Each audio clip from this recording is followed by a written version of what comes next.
তোরা কামাস কিচেনের তরফ থেকে সকলকে স্বাগত জানিয়ে আজকে আমাদের সামনে নিয়ে এসেছি আরো একটা নতুন রেসিপি। আজ দেখাবো থোড়ের ডালনা, থোড়ের তরকারি। আর প্রথমে আমি থোড়টা কেটে নিচ্ছি। থোড়ের ডালনা আমি করবো আলু দিয়ে, কিন্তু আলু কম দেবো, তার সঙ্গে একটু কাঁচা পেঁপে রেখেছি, একটু আমার ঘরে ছিল, এটা আমি দিয়ে দেবো। থোড়ের সঙ্গে পেঁপে দিলে পরে খুব ভালো লাগে। চলুন প্রথমে আমি থোড়টা কেটে নিই।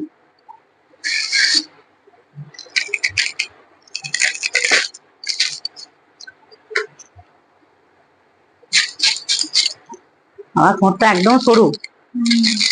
হ্যাঁ, ও বাবা, একদম কচি। প্রথমে থোড়ের গায়ে যে পাতলা অংশটা আমি ছাড়িয়ে নেব।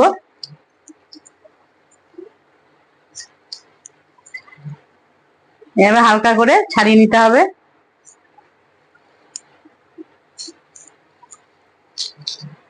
প্রথমে এভাবে কেটে নেবো। এই যে একটা সুতো বেরোচ্ছে, এটা আমি হাতে এভাবে জড়িয়ে নেবো।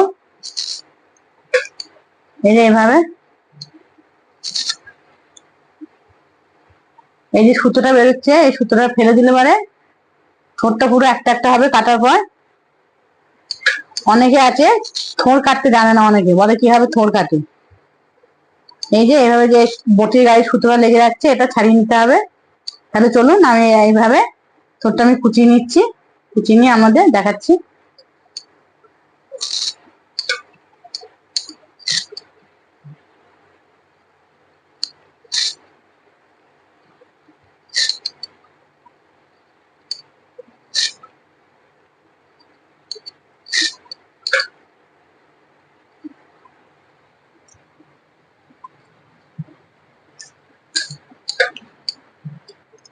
তারপর এভাবে গুছিয়ে নিলাম গোল গোল করে চাকা অংশগুলো। এবার আমি কুটবো একদম সরু সরু করে। যতটা পারবেন সরু করার চেষ্টা করবেন।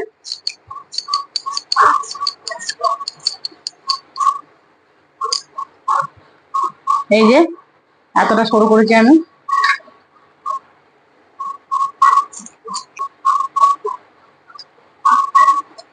তাহলে এভাবে আমি সব থোড়টা কেটে নিচ্ছি। থোড় পেঁপে আলু কেটে নিয়ে আপনাদের দেখাচ্ছি।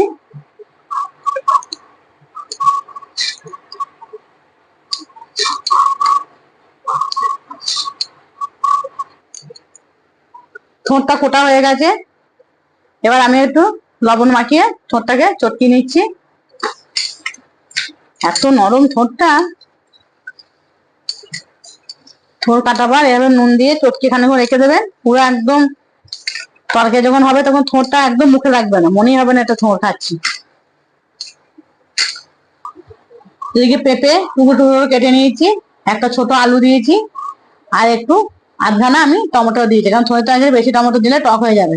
তাহলে চলুন এবার আমি রান্নাটা শুরু করে দেবো। রান্নাটার জন্য একটা মশলা দেবো, মশলাটা আমি বেটে নিচ্ছি।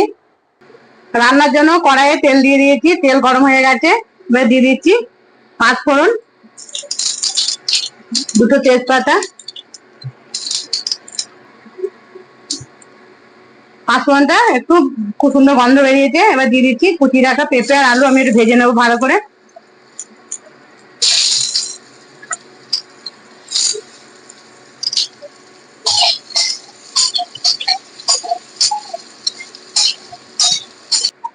পেঁপেটা একটু ভাজা ভাজা হয়ে গেছে, তারপর আমি আলুটা দিয়ে দিচ্ছি।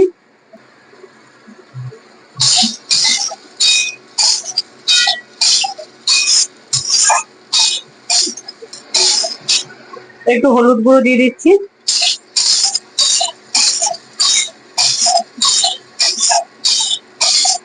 পেঁপেটা আলুটা একটু ভাজা ভাজা করে নিয়েছি। ঠোঁটটা পুরো নরম হয়ে গেছে। এবার এভাবে জলটা চিপে নিয়ে আমি এর মধ্যে একটু ভেজে নেবো।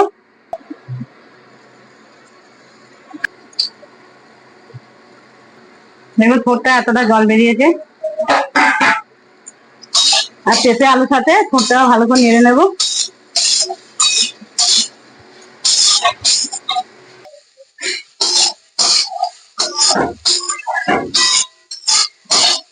ঠোঁটটা ভালো করে ভেজে নেবো। একটা ঠোঁট ভাজা একটা খুব সুন্দর একটা গন্ধ বেরোবে। ঠোঁটটা আমি পেঁপে আলুর সাথে ভেজে নিয়েছি। যতক্ষণ না ঠোঁট ভাজা একটা গন্ধ বেরোচ্ছে ততক্ষণ পর্যন্ত আমি ঠোঁটটা ভেজে নিয়েছি, এভাবে ভেজে নিতে হবে। আর একটু হলুদ আমি অ্যাড করে দিচ্ছি, দিয়ে দিচ্ছি কেটে রাখা কয়েক টুকরো টমেটো, দিয়ে দিচ্ছি একটু মশলা, এর মধ্যে আছে এক টুকরো আদা আর গোটা জিরে আর দুটো শুকনো লঙ্কা।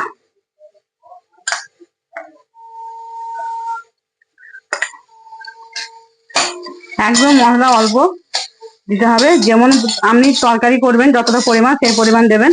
আমার এখানে থোড় পেঁপে আলু একদমই কম আছে, এই জন্য আমি একদম অল্প মশলা দিয়েছি। এটাও ভালো করে ভেজে নেবো মশলাটা।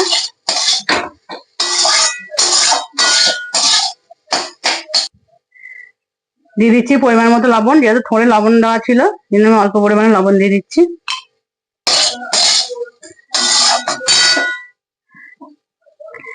সামান্য একটু জল দিয়ে দিচ্ছি,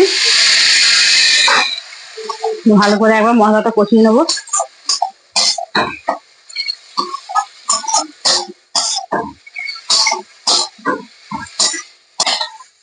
আমি এভাবে কষিয়ে নিয়েছি মশলার সাথে ভালো করে, এবার দিয়ে দেবো জল।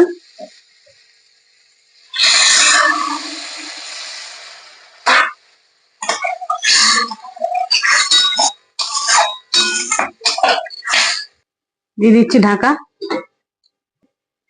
ঢাকনাটা খুলে আমি একটু দেখে নিচ্ছি। এই যে হাফ সেদ্ধ হয়েছে, এবার আমি অ্যাড করে দেবো চিনি,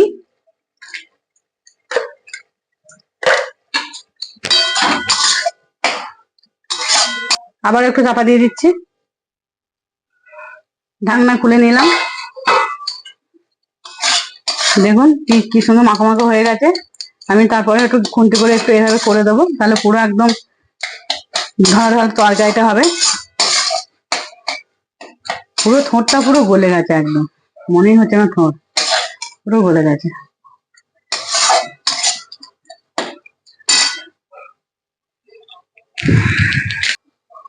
না আমার আগে দিয়ে দিচ্ছি একটু গরম মশলা উপর থেকে।